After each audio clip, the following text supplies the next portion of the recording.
Vamos a conversar con el señor Rodolfo Pérez, Senior Manager de Ernst Young. Así es. Vamos a hablar de las empresas familiares y mi primera pregunta sería sobre qué tipo de riesgos aparecen cuando no se implementa un plan de sucesión claro en una empresa familiar.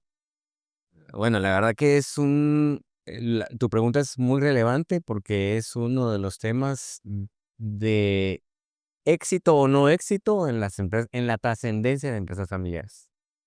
Cuando no existe un plan claro, obviamente, digamos, Dios no lo quiera, ¿verdad? Pero ha sucedido en la región, pues, la pérdida de la vida de uno de los líderes o el macho alfa o la dama que esté liderando. Si hay una pérdida familiar en un escenario donde no hay un plan, el riesgo es altísimo.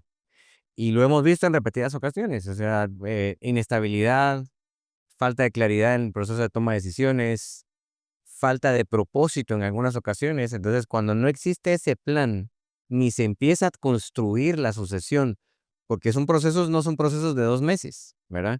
Son procesos de años. Entonces, riesgos, falta de claridad, riesgos, pérdida de propósito organizacional, riesgos, poca gobernanza para el proceso de toma de decisiones. Entonces empiezan a haber escisiones internas. No hay claridad en el tema de shareholders, no hay, entonces, uno de los, digamos, denominador común es la parte de perder el norte y la falta de claridad en muchos ámbitos de la organización.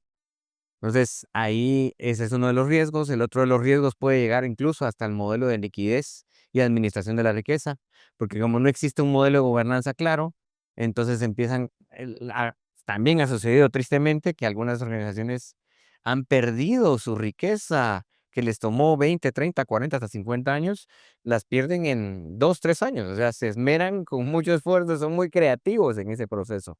Entonces, es un proceso clave al cual hay que ponerle atención, y donde no solamente un consultor debe participar, sino que los dueños de la organización deben estar al frente, porque si no, se diluye el valor al final.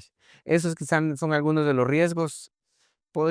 Hay otros, ¿no? Pero digamos, si existe un buen modelo operativo, podrían mitigarse en algún momento, pero lo malo de eso es que si el modelo de negocio es exitoso, la falta de trascendencia en esas aguas es muy peligrosa, ¿verdad? No te voy a pedir números exactos, pero ¿cuál dirías que es el porcentaje de las empresas familiares guatemaltecas que no superan la transición generacional y dónde ubicamos más o menos a Guatemala en el contexto regional? Guatemala es un país muy innovador, muy emprendedor. Tristemente no trascienden por muchas razones, siendo el tema de sucesión uno de ellos, ¿verdad? Pero si lo vemos en números, yo te diría que entre un 60-70% de las empresas no lo logran prosperar, no logran avanzar. Quizá el número es un poco más alto. Considero que hay empresas que han tenido mucho éxito y son ejemplares en la región. Entonces, digamos, yo te diría que el modelo de gobierno de los procesos familiares en Guatemala, en algunos casos, ha sido muy exitoso y ha desplazado a algunos en la región, como digamos Costa Rica, que es una economía muy próspera y muy sólida, comparado con la nuestra, obviamente, ¿verdad? Creo que han trastrabillado y quizá el modelo es más sólido en Guatemala, ¿verdad? No en todos los casos, ¿verdad? Pero yo te diría que Guatemala en ese sentido se protege mucho. También el ecosistema de nuestra economía ayuda a protegerlos. Entonces eso hace que prevalezca un poco más en el tiempo el modelo dentro de la región. Si hablamos región, Guatemala, Costa Rica y Panamá, ¿sí? ¿Verdad? Entonces, obviamente, en El Salvador, en Honduras, hay modelos muy sólidos que creo que han trascendido algunos de los nuestros y se han posicionado mejor. Entonces, yo te diría, dentro de esos 7 países, incluyendo República Dominicana, yo te diría que Guatemala estará entre un 3, ¿verdad? Algunas veces entra al 2 y a veces al 4, va migrando, porque hay liderazgos muy fuertes en Honduras, en El Salvador, que han permanecido por mucho tiempo. se han diversificado muy bien y han sido modelos exitosos. Creo que también el liderazgo de esas organizaciones familiares han sido bastante sólidos. Bueno, Dominicana tiene lo suyo, claramente. Es una economía mucho más pujante que las nuestras por el tema de turismo, pero eso hace que se diverja porque no hay tanto entre los ejes familiares como lo hay en Guatemala.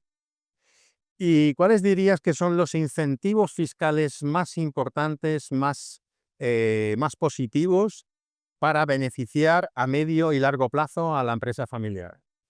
Bueno, ahí yo lo que pues hemos visto a nivel de la firma es el tema de la gestión de tributaria alrededor del patrimonio, ¿verdad? Muchas veces ahí hay mucha erosión y a veces el esquema es un poco leonino, ¿verdad? Y castiga a algunas organizaciones. Entonces pasa que se desconfiguran los modelos organizacionales y eso pasa en toda la región, pasa en toda la región. Sin embargo, en los modelos en Centroamérica pues se están reinventando. Yo creo que Costa Rica ahí sí nos lleva aún una ventaja. Lo ha normado mejor, ¿verdad? Creo que los poderes económicos, quizá voy a decir algo un poco fuera del estándar, ¿verdad? Y si quieren lo editan. Pero digamos en Guatemala hay mucho proteccionismo. Entonces eso ayuda a prevalecer en ese modelo, pero también hay mucho riesgo porque se empiezan a construir ejes de poder demasiado fuertes que a veces se pierde la generación de riqueza de la nación, ¿y verdad? Y entonces no se deja de trascender en el sentido de propósito organizacional.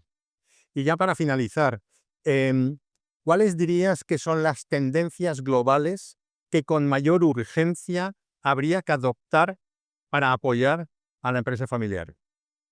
Yo creo que, digamos, uno de los que es clave es el plan de sucesión. Ese es clave. No existe una fórmula perfecta para cada socio, ¿verdad? Otro de los elementos clave es el poder generar las dinámicas de el ownership o los dueños. Muchas veces los dueños les gusta estar muy metidos y a algunos otros les gusta estar muy fuera.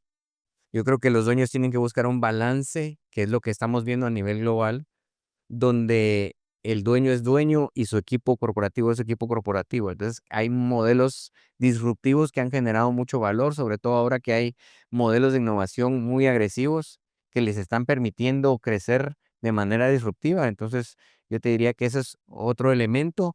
Y el family office es algo que ya está puede estar muy viciado, puede errar al blanco si no está bien institucionalizado.